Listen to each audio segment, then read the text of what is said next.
the jobs for tomorrow, not for jobs for today, right? If you just educate folks for jobs, it's for the jobs for today. They're not prepared for the jobs for tomorrow, for which they need that critical thinking, the ability to transform, the flexibility, and given what we know about the economy, it's extremely short-sighted to educate just for today's jobs. So you're just going to have it back in school again in another couple of years when all those folks get laid off. So I mean that certainly has been our argument with the educating folks in this much richer way. I don't know much about scalable financial models, really. I've not been very successful at that part. But,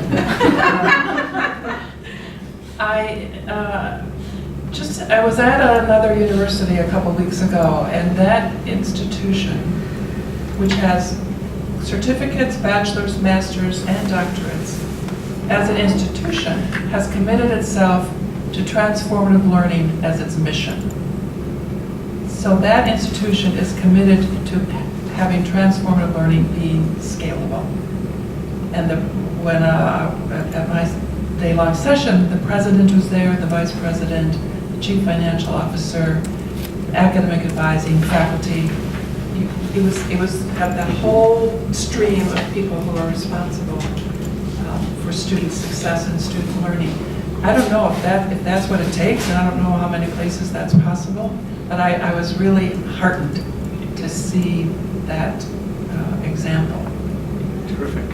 Yeah, one place that I've seen in There you go. many years, but very, very exciting. I want to just underscore, Louis, that I want to piece apart what I hear of the two different questions or comments that you made. One was about policy, which I think you probably know the most of anyone in this room and have to deal with it every day. And I think you're underscoring something that's really an important challenge, which is how do we get beyond naming a list of piecemeal, infuriating policies, which Catherine did eloquently and rightly, to envisioning a policy regime that does not take the traditional student as the norm. And you helped me see that more clearly just now, about the way not just academic institutions, but the policy landscape defaults to them. We need to change that.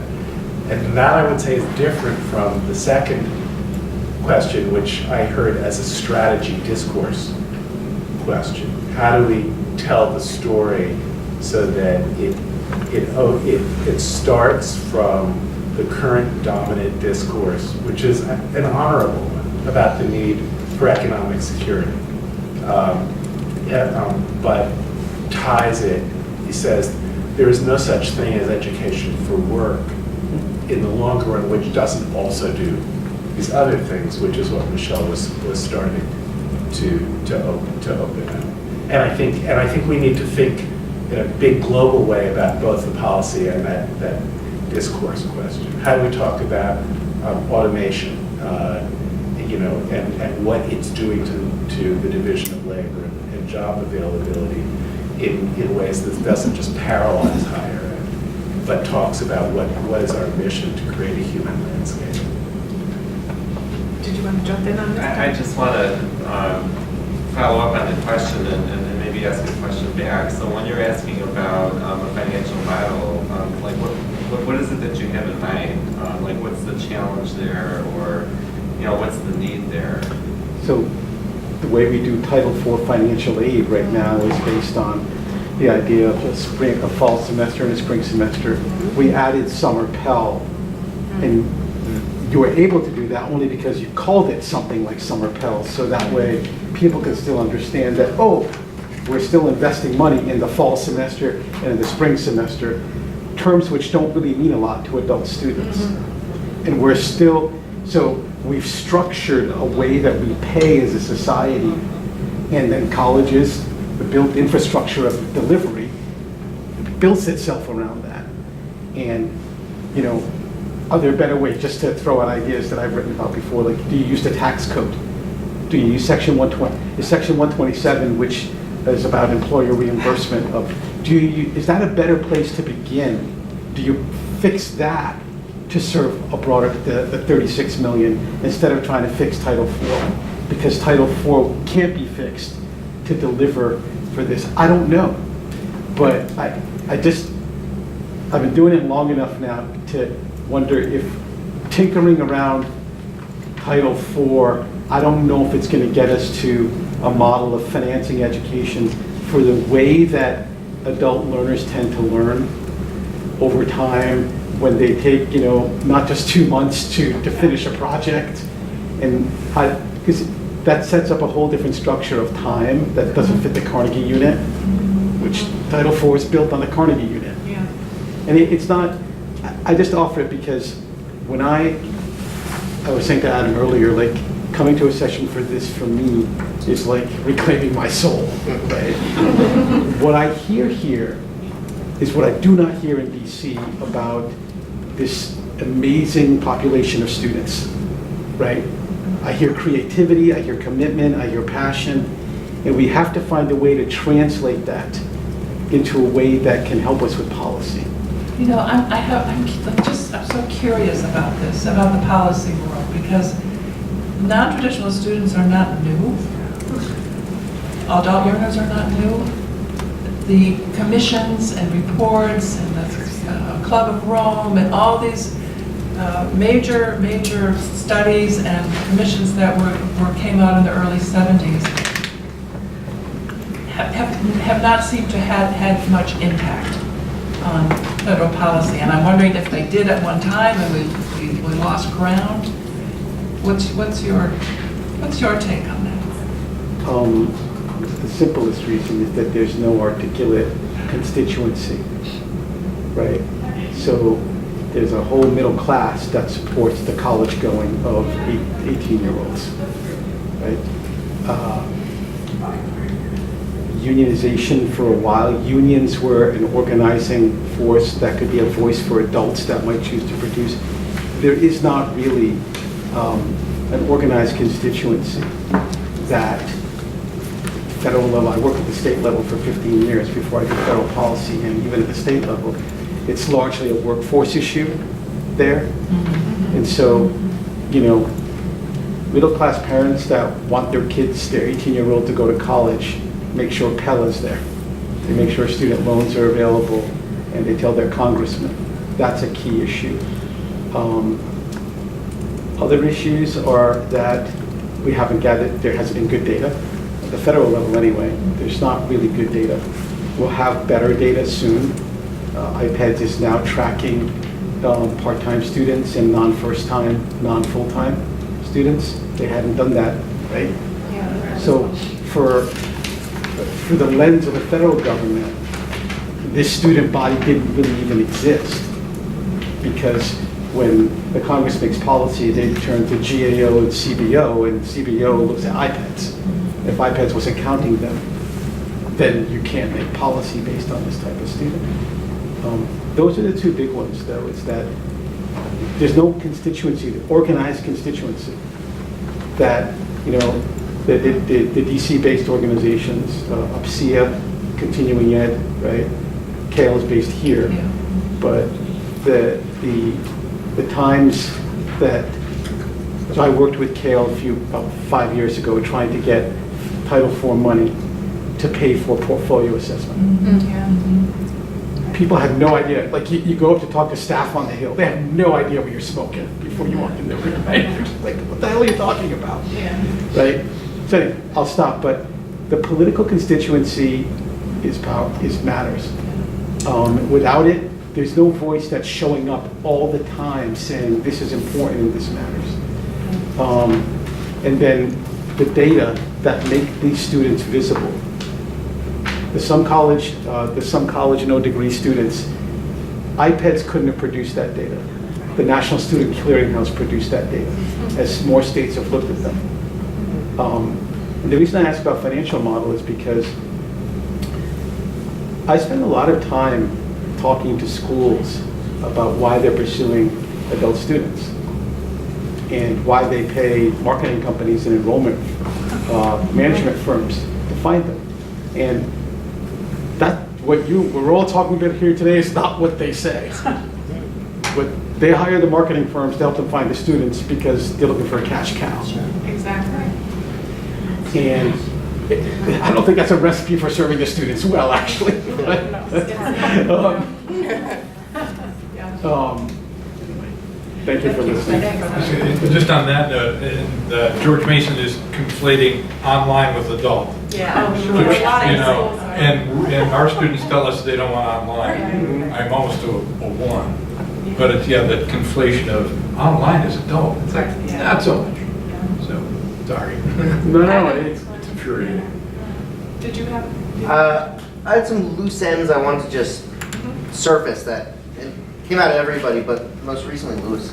And this idea of policy and like living in this, to me, post-FIPSI world, I think is also important. Like so much change in higher ed was spurred by FIPSI dollars over the past 50 years that kind of seeded some of these ideas. So I'm curious about where innovation comes from that supports this. When we're talking about money and policy changes, it's federal policy, but it's also what you and I and David and others have written about, this other student debt. If we're working with adult learners that are taking credits and taking courses at multiple universities and not able to get their transcripts out, like, I don't know if this is a semantic shift or it's a larger policy shift, but who owns credits, I think is a really important one. And if I've been at a school for 3 years and I default to my last semester, I don't get any of those 3 years. I mean, that's bull. So how do we together do some of that? It's almost like local policy throughout our institutions to create different ways of functioning together. I think is really interesting of this group that then can influence larger policy.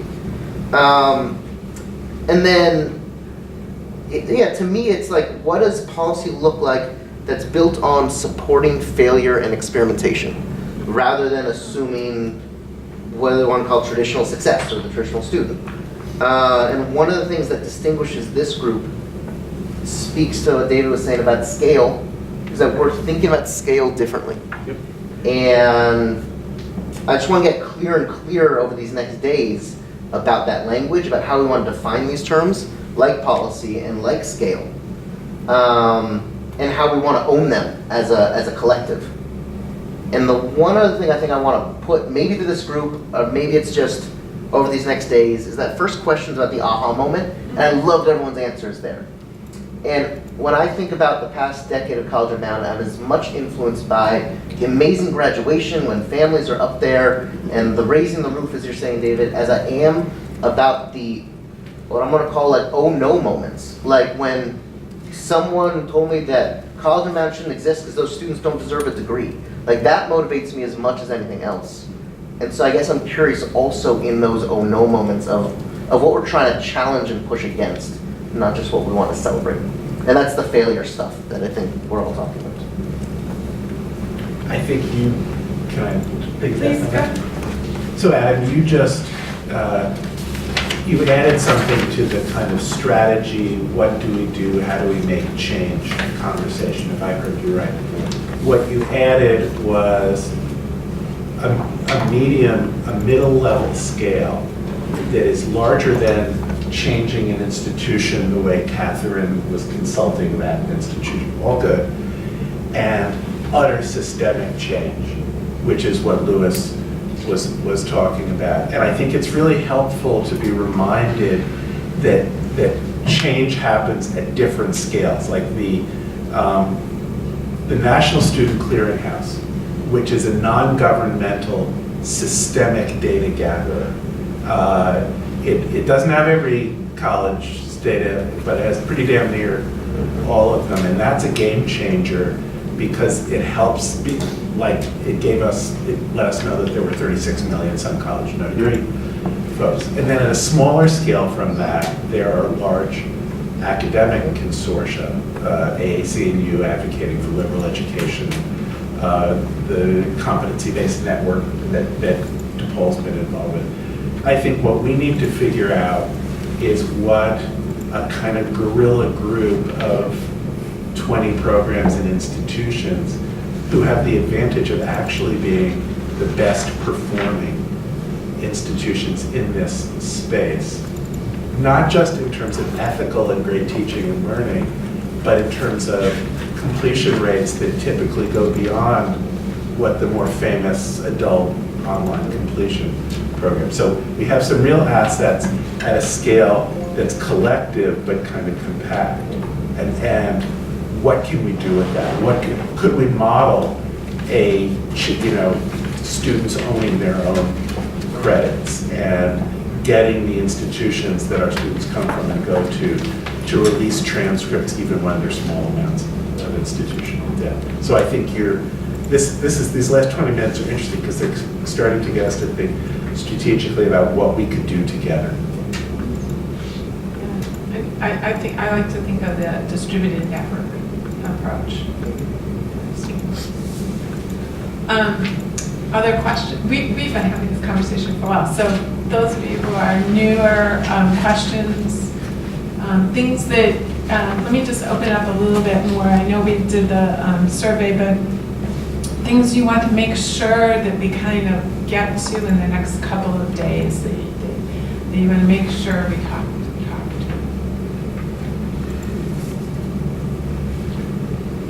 Yes. I would be interested in hearing open-minded stories of admissions policy. Yeah. Right now we have, I just had a 44-year-old lieutenant in the county police force just get asked on why he wasn't enrolled between 94 and 2015. And it may have had something to do with needing a job, I'm not sure. But literally, they are asking for essays to explain time periods of unenrollment. Yeah.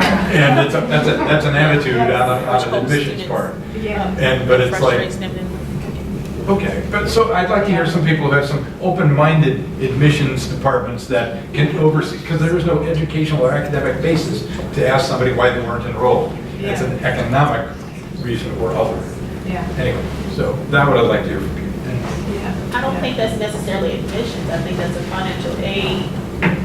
Not in this case, it's admissions. But I think it's both. Well, my wife is the director of financial aid at the university, so I'm good there.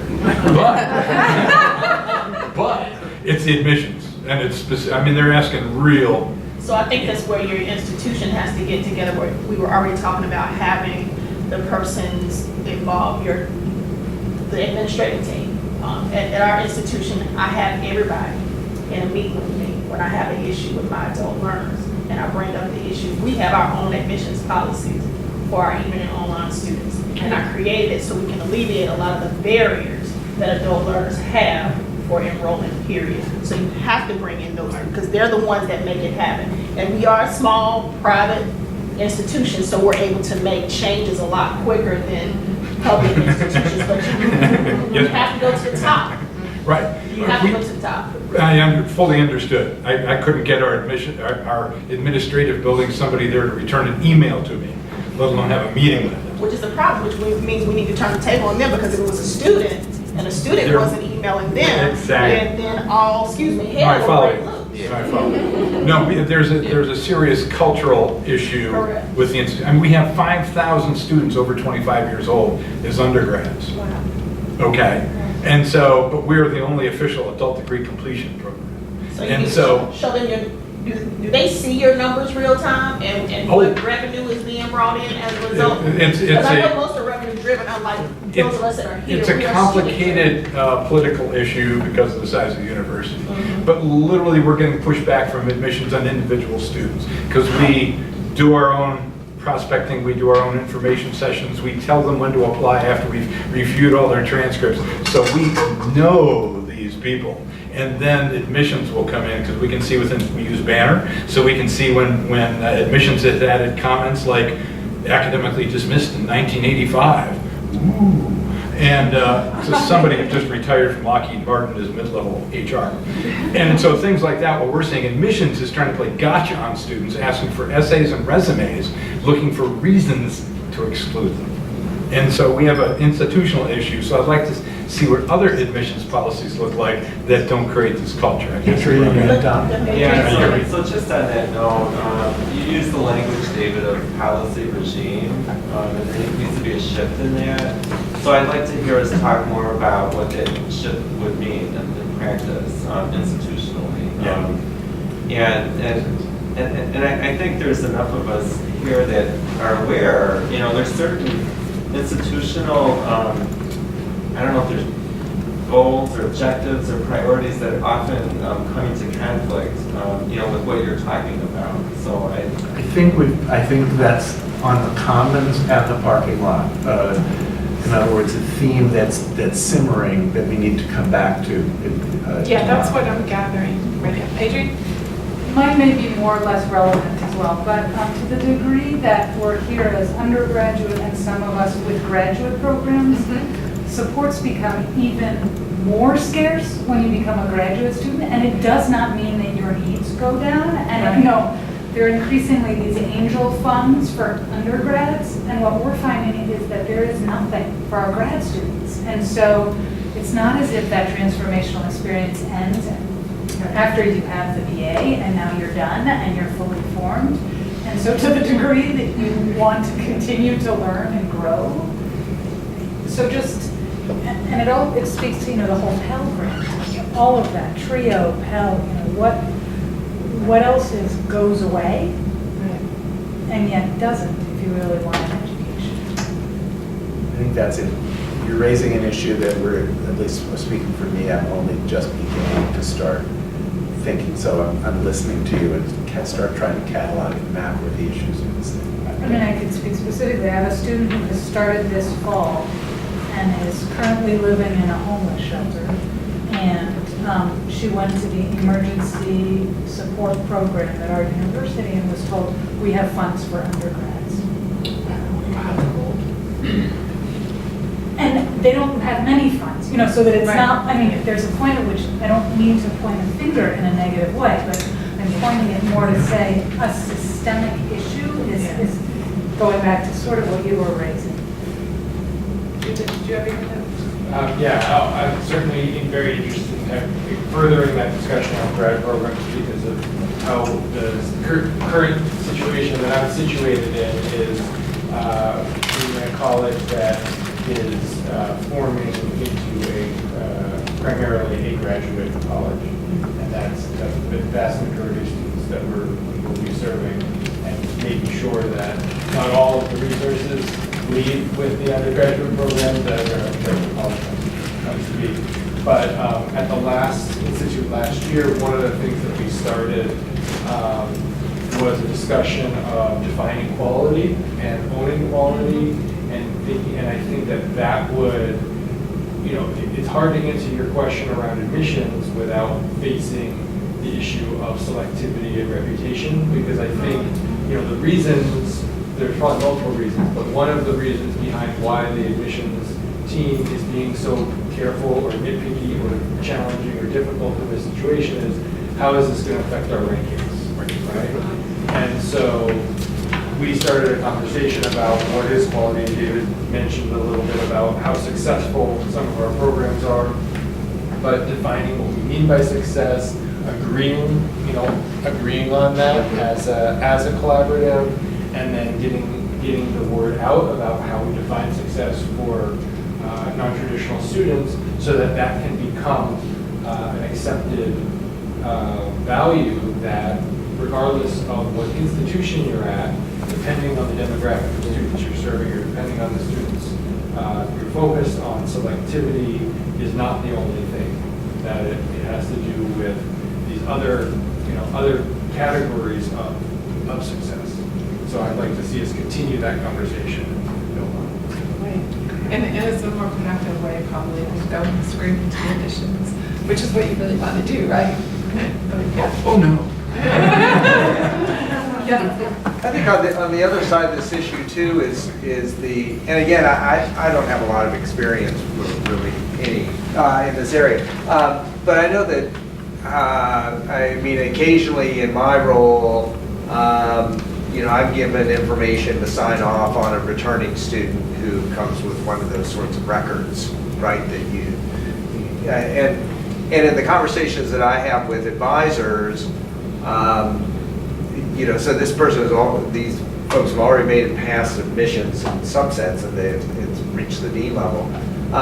There's also a real concern to make sure that these folks are paying out of pocket, and nobody wants them to end up leaving with debt and unsuccessful, right? And so I think that there's probably lots of cases that I think people are referring to in which, we're putting unnecessary obstacles in front of people. But I think there's also a lot of very conscientious folks who are trying to also look out for folks who maybe will end up coming and not being successful at all and in debt.